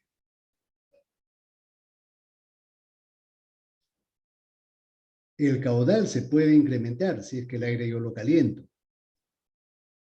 ¿no? Como estoy viendo acá. Acá estoy viendo en esta ecuación que cuando el aire entra más caliente, el caudal aumenta. Eso, por ejemplo, en el verano ocurre. En el verano ocurre que la temperatura del aire atmosférico crece. Y eso hace que más caudal ingrese a un motor. Pero, ¿acaso significa eso que el flujo másico aumenta también? ¿Qué efecto tiene el aumento de la temperatura sobre la densidad del aire? Manteniéndose la presión constante, la presión atmosférica constante. ¿Qué influencia tiene eso sobre la densidad del aire? La densidad baja. Va a bajar. La densidad va a bajar. El caudal puede aumentar, pero la densidad va a bajar mucho más, porque yo sé que la densidad es función inversa de la temperatura. En cambio, el caudal solamente es proporcional a la raíz cuadrada de la temperatura. El caudal es proporcional a la raíz cuadrada de la temperatura. Puede aumentar la temperatura, pero la densidad va a bajar mucho más. Entonces, si yo les preguntara, ¿en qué estación del año un motor desarrolla más potencia? ¿En el verano o en el invierno? Verano, ingeniero. Eso es lo que uno cree aparentemente. Lo que pasa es que en el verano entra más caudal, más metros cúbicos por hora al motor.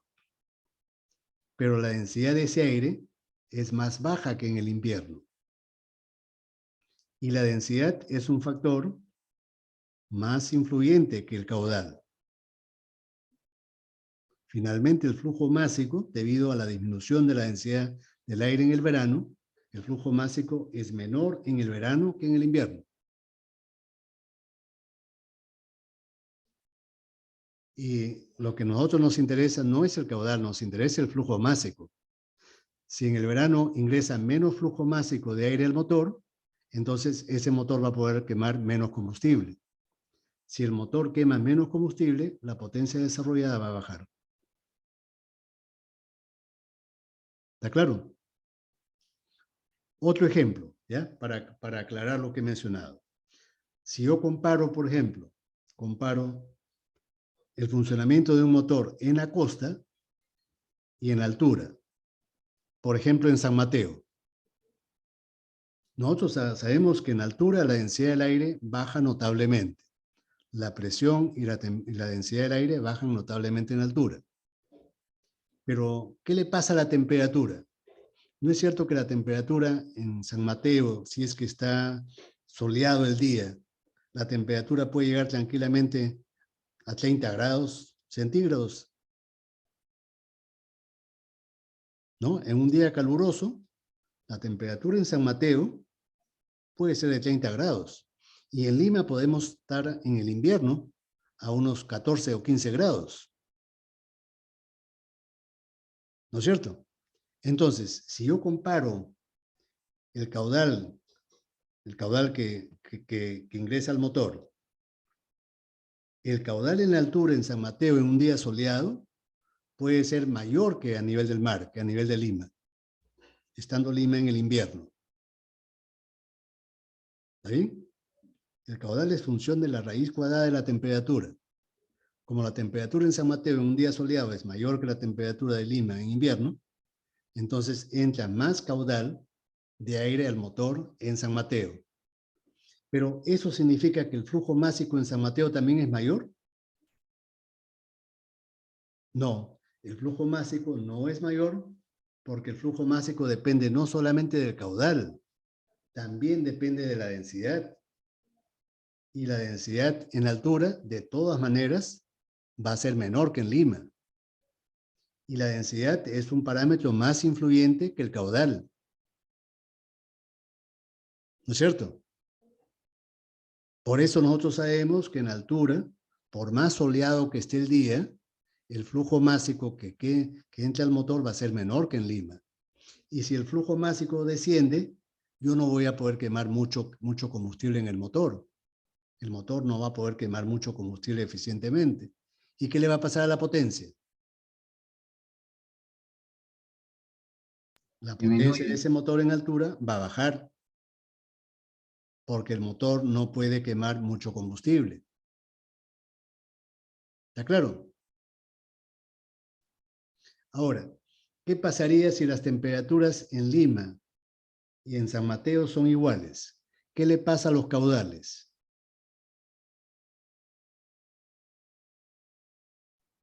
Son prácticamente lo mismo, ¿no? Son iguales, ¿no es cierto? Son iguales. Los caudales son iguales. ¿Y qué le pasa al flujo másico? No podría ser igual porque está en altura en otros casos. Efectivamente, el flujo másico en Lima siempre va a ser mayor que en San Mateo. Y más en este caso, que los caudales son iguales. Y entonces ya sabemos que la densidad es un factor que influye más que el caudal. Y el flujo másico en la altura va a disminuir. Y la potencia del motor también siempre en todo el año va a ser menor. ¿Está claro? La diferencia entre caudal y flujo másico. Lo que nos interesa a nosotros es el flujo másico. Y señor, ¿y cómo se podría solucionar ese problema, no? ¿Qué Con tipo el de... turbocompresor. Con el turbocompresor nosotros podemos hacer que entre más aire al motor, ¿no? Mayor cantidad de flujo másico. Es la forma, digamos, más eficiente de contrarrestar parcialmente el efecto de la altura.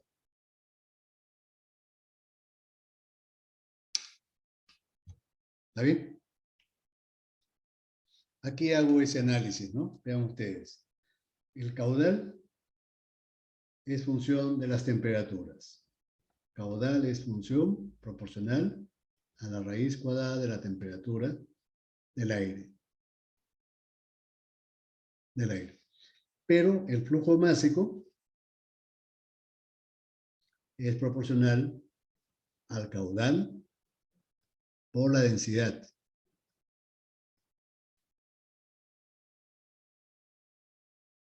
Y entonces, como el caudal es proporcional a la raíz de la temperatura y la densidad es proporcional a P sub K sobre T sub K, entonces aquí finalmente voy a tener que el flujo másico es proporcional a la presión y inversamente proporcional a T sub K.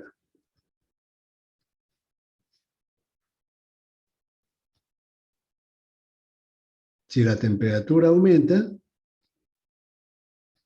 el flujo másico disminuye ligeramente, ¿no? Pero P sub K va a influir más. Entonces, es esta fórmula, ¿no? Para calcular la relación de flujos másicos, utilizo esta fórmula de acá. Siempre la presión influye más que la temperatura, ¿no? Por eso que en altura siempre un motor va a perder potencia, salvo que le ponga yo un turbocompresor. Pero si el motor es de aspiración natural, siempre va a perder potencia. ¿Por qué? Porque la presión en altura disminuye con Genero respecto. una, genero Sí, una pregunta. ¿Y en los grupos electrógenos también ocurre similar? también un grupo electrógeno, que decir, la máquina motriz es el motor de combustión interna. Todo motor de combustión interna pierde potencia en altura. Bueno, podemos compensar parcialmente esa pérdida haciendo que el motor sea sobrealimentado con un turbo. Pero ese turbo también va a perder un poco de eficiencia en altura. En la costa va a funcionar con más eficiencia.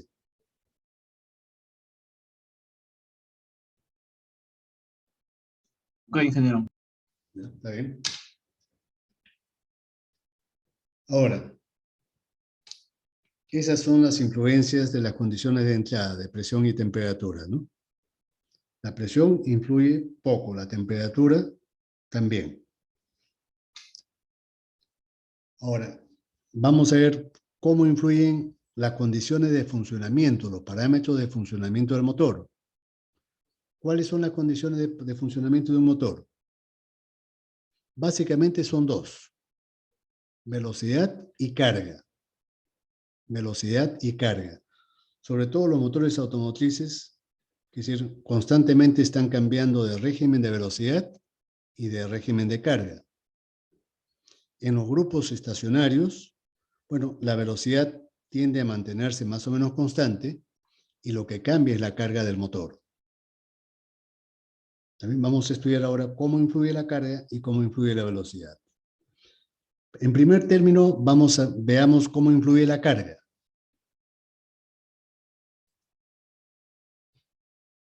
¿Cómo influye la carga? A ver, compartir.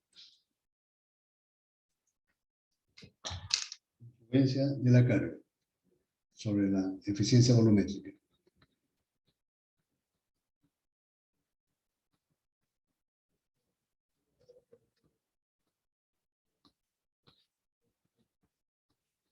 Ahora, cuando estudiamos la influencia de la carga, hay que diferenciar cómo influye la carga en un motor de gasolina, en un motor Eche y en un motor diésel. Veamos primeramente en un motor Eche.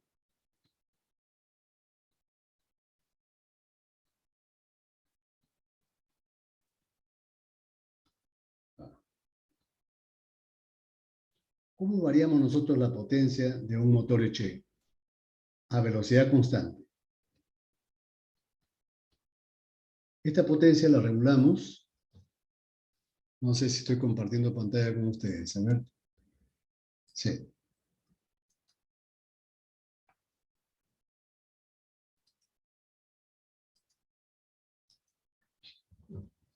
En función de la cantidad de mezcla que ingresa al motor. Y la cantidad de mezcla, que es su M, lo variamos en función de la posición de la mariposa. De la mariposa que está instalada en el carburador. Recordemos que los motores que tengan inyectores en la admisión también tienen una mariposa.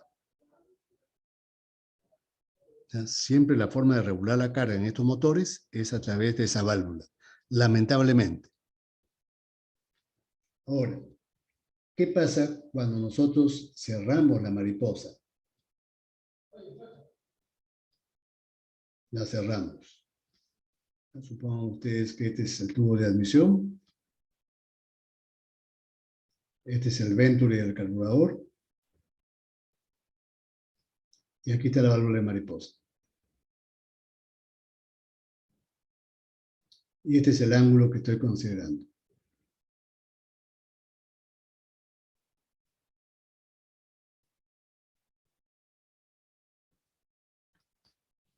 El aire está ingresando de izquierda a derecha, ¿no? Al motor. Aquí está el Venturi, aquí está el surtidor, acá está la cuba de combustible. Aquí al motor, ¿no? Entra al motor.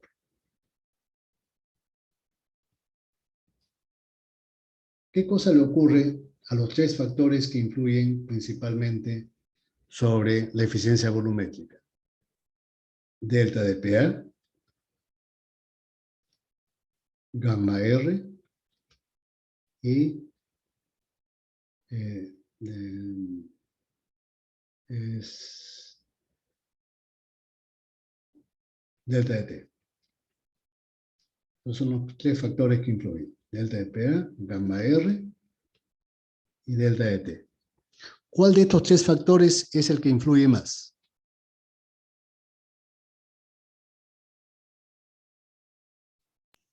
El primero, el delta de PA. Las pérdidas de presión siempre es el factor preponderante. De esos tres, el factor preponderante es delta de PA. Y entonces, ¿qué cosa va a ocurrir?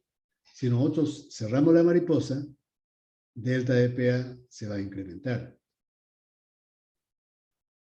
Y esto va a influir negativamente sobre la eficiencia volumétrica.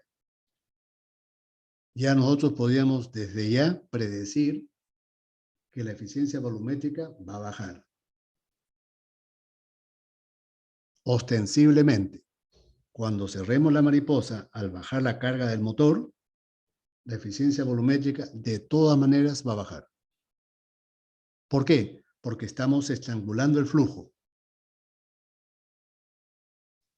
¿Sí? Ahora, vamos a analizar, ya sabemos que la eficiencia volumétrica va a bajar, pero vamos a ver de todas maneras cómo cambian gamma R y delta de T.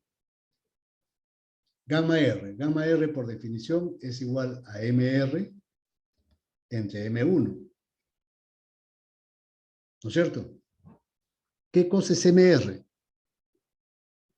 MR son las kilomoles de gases residuales que quedan en el cilindro después de finalizado el proceso de escape. Y M1 es la cantidad de mezcla fresca que ingresa en una admisión a un cilindro.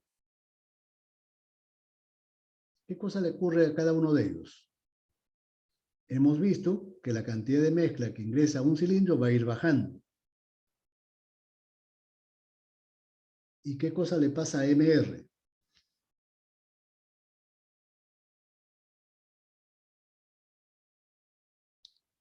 ¿Qué cosa le pasa a MR? Muchos alumnos, muchos de ustedes pueden creer de repente que también va a bajar. Pero recordemos que en el tubo de escape no hay ninguna válvula de mariposa. ¿No es cierto? Y tampoco está cambiando la velocidad. Los únicos factores que podrían alterar MR sería o la posición de una mariposa en el escape, cosa que nunca hay, o la velocidad del motor. Pero la velocidad del motor la estamos considerando constante. Entonces significa eso que MR va a ser casi constante.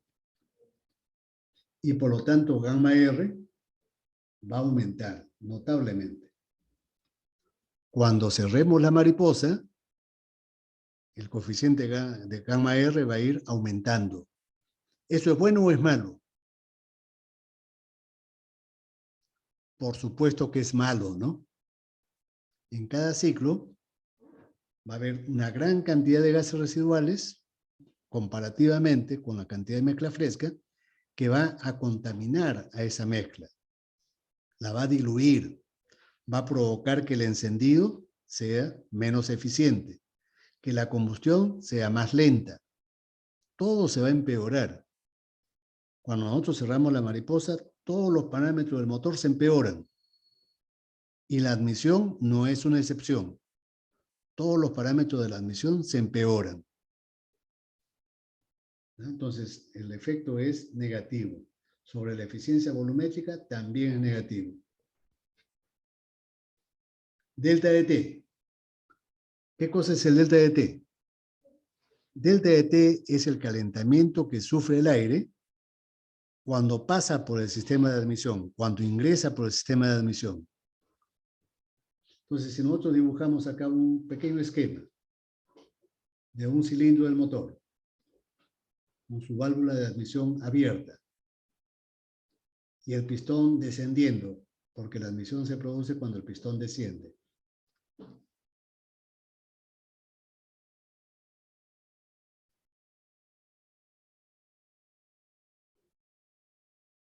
¿No es cierto? ¿Qué pasa cuando el aire ingresa? ¿Se calienta o no? ¿No es cierto que hemos explicado que cuando pasa a través de la válvula de admisión y cuando entra al cilindro, esos elementos se encuentran calientes y que por lo tanto el aire se calienta por ese contacto con estos elementos calientes? ¿Y cómo podemos calcular ese calentamiento? ¿Cuál es el calentamiento por convección? ¿No es igual, acaso, al coeficiente de convección H por el área de contacto, el área de transferencia de calor, por la diferencia de temperaturas entre las paredes del motor y el aire fresco que está ingresando? Este es T sub 0, y la temperatura de las paredes es esta, ¿no? Sobre todo de la válvula. Temperatura de la válvula y temperatura del cilindro. Y esto lo igualamos al calor que gana el aire cuando ingresa. ¿Cómo calculamos ese calor? Sería el flujo másico de aire, o de mezcla, por C sub P, por delta de T. El delta de T que queremos calcular, este delta de T. Si nosotros despejamos delta de T, vemos que va a ser proporcional a esta diferencia, a este gradiente. T sub P menos T sub 0 sobre el flujo másico de aire. ¿Qué cosa ocurre cuando cerramos la mariposa? ¿Qué le pasa al flujo másico de aire? Si cerramos la mariposa, el flujo másico va a disminuir. Pero ¿qué le pasa a la temperatura de las paredes? ¿Qué le pasa a la temperatura de la válvula y del cilindro? Cuando nosotros cerramos la mariposa y vamos desacelerando el motor, vamos sacando el pie del pedal del acelerador, ¿qué le pasa a la temperatura del motor? ¿Aumenta, disminuye, se mantiene igual? ¿Qué creen ustedes? ¿No es cierto que es razonable pensar que las paredes del motor van a estar más frías también? Cuando sacamos el pedal, cuando soltamos el pedal del acelerador, el motor trabaja en condiciones menos críticas en cuanto a temperaturas. El motor va a estar más frío cada vez, porque se está quemando menos combustible. No solamente ingresa menos aire, sino que se está quemando menos combustible. Y entonces, esto va a bajar. Entonces vean ustedes, en el delta de T, el numerador y el denominador de los factores que influyen, los dos descienden. Y por lo tanto, el delta de T podríamos considerarlo aproximadamente constante. El aire no se calienta mucho porque cada vez está ingresando menos aire. El aire no se calienta, casi no cambia su temperatura porque cada vez está ingresando menos aire. A pesar de que las paredes están más frías, está ingresando también menos aire. Y eso determina que el delta de T casi no varíe. Esto es casi constante. Entonces, el efecto es neutro. No influye. Pero ya tenemos dos factores que sí influyen negativamente. Sobre todo el primero. Entonces, cuando cerramos la mariposa, de todas maneras, la eficiencia volumétrica va a bajar. Y eso lo podemos ver acá.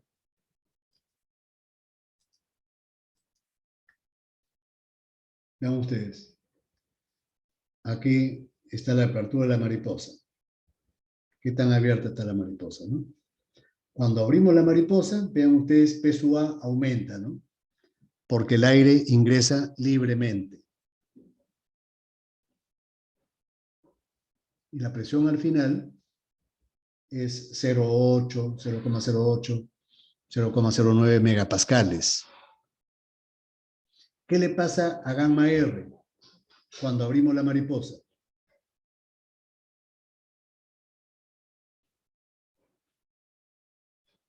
¿Qué le pasa a gamma R?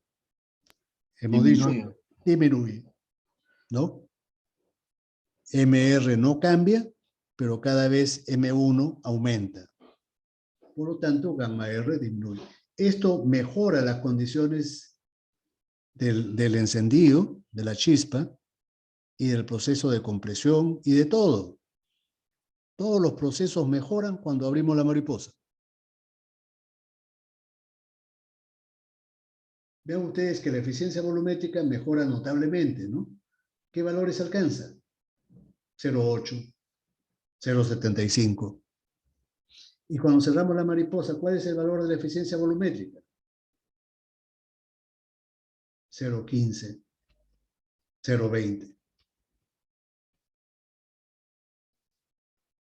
Cuando el chofer de un vehículo con motor de gasolina funciona o transita por la ciudad en condiciones de tránsito urbano, apenas si están pisando el acelerador.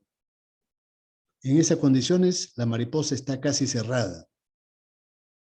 Y todos los procesos del motor se empeoran significativamente. Ese es el gran problema de los motores que tienen una válvula de mariposa como elemento de regulación de la mezcla. En el motor diésel no tenemos ese problema, porque la potencia la regulamos no con una mariposa, sino que cuando pisamos el acelerador, actuamos directamente sobre la bomba de inyección. Por eso vean ustedes cómo las tendencias cambian, ¿no? Esta curva 2 es para un motor Eche, con una válvula de mariposa.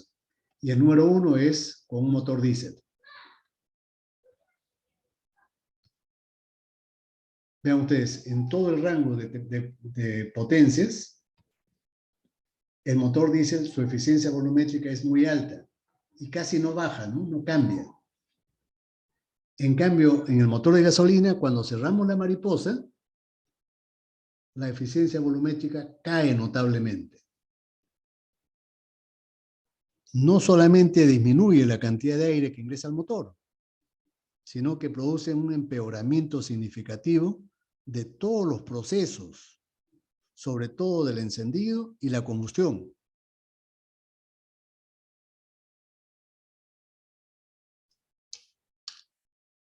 Listo. Bueno, ya el día viernes terminaremos este capítulo para dejar la última semana para lo referente a los combustibles y las propiedades de estos combustibles, ¿no? El día sábado, como ya les había anticipado, pienso realizar un seminario sobre este capítulo, sobre el sistema de admisión. Ya, jóvenes, ya tomando en consideración la hora, ahí nomás vamos a dejar la clase. Me despido de ustedes. Hasta luego.